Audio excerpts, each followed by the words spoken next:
अपने माता पिता तुल्य बुजुर्गों को क्रांतिकारी जय भीम से अभिवादन है और युवाओं का जोश जब तक बोले ना खोले ना उनको क्रांतिकारी जय भीम। जय भीम। आज हरियाणा का पलवल कोई नाम नया नहीं है, ये बहुत पुराना जाना माना पूरे विश्व भर में प्रसिद्ध नाम है हरियाणा का पलवल। और हरियाणा के पलवल के ये डहरोला गांव की जो धरती है जहां हम खड़े हुए हैं, यह ऐतिहासिक धरती है। इस धरती को डहरोला गांव को मैं नमन करता हूं।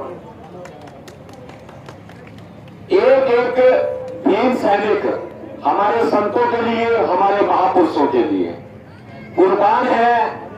हमारे संविधान के लिए बाबा साहब डॉक्टर भीमराव अंबेडकर जी ने जो हमें संविधान दिया उसको बचाने के लिए हमारे संतों की हमेशा एक ही अभिलाषा रही है, चाहे वो संतों के संत महान संत शिरोमणि गुरु रविदास जी हुए, चाहे संत कबीरदास जी हुए, चाहे हमारे बहुजन समाज में जितने भी महान संत जन्मे, और इसमें तो कोई दोहराई नहीं है, बहुजन समाज में तो महान संत ही जन्मे हैं।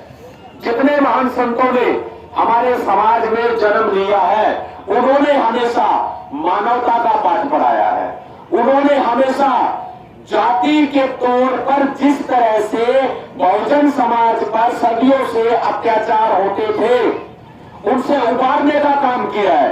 सोच के देखो वो वक्त क्या होता होगा, उस समय जाति व्यवस्था कितनी हावी थी, और आज आप हम सब लोग मिलकर के जातिवाद का सामना कर रहे हैं, तो वो मेहनत का परिणाम है। संत रविदास जी की, संत कबीरदास जी की, बाबा साहब अंबेडकर जी की, ज्योतिबा फूले, माता सावित्रीबाई फूले, मान्यवर साहब काशीराम, दीना भाना वाल्मीकि, सभी के नाम नहीं ले पाऊंगा मैं, क्योंकि हमारे समाज में संतों और महापुरुषों का इतिहास बहुत पुराना और ऐतिहासिक रहा है। तथागत गौतम बुद्ध ने भी वही मानवता का रास्ता हमें बताया, लेकिन फिर भी उसके बावजूद भी आज भी हमारे ऊपर शोषण, जातीय अत्याचार की सीमा पराकाष्ठा पार हो चुकी है।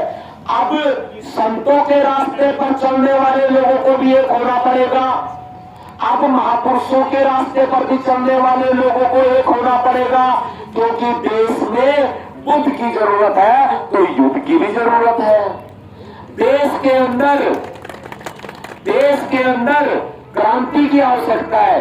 जब जो कौम सदियों से पिटी हुई है और आज भी पिट रही है, हरियाणा के पड़ोस में राजस्थान, हरियाणा के पड़ोस में दिल्ली, और फिर हमारा पड़ोसी भाई यूपी, कोई भी इलाका और पूरा पंजाब, कोई भी इलाका उठा करके देख लीजिए, कहीं भी ऐसा कोई क्षेत्र नहीं बचा जहां पर चमारों को, वाल्मीकियों को, धानकों को, हमारे भाइयों को, जाटवों को, हम लोगों को नीच नजरों से ना देखा जाता हो।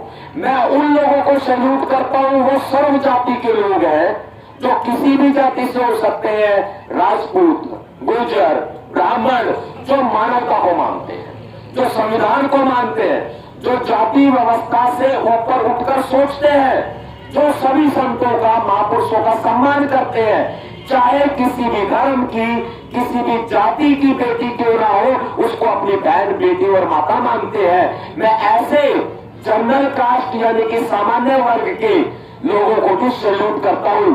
आज ये नफरत का दौर चल रहा है, लेकिन नफरत फैलाने वाले चंद किस्म के लोग होते हैं, पूरा समाज कभी गलत नहीं होता।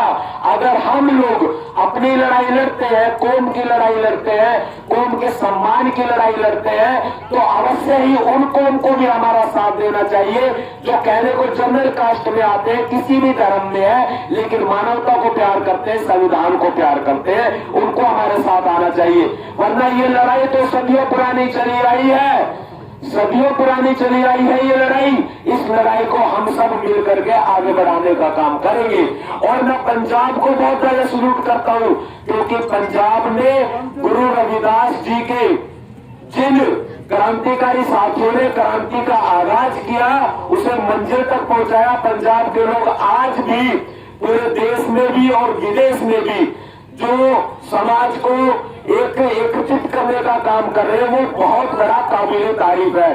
और आप सभी को इन्हीं शब्दों के साथ विदा चाहते हैं। बहुत बहुत धन्यवाद। क्रांतिकारी जय भीम, जय भारत, मीरा सलाम, जय संविधान।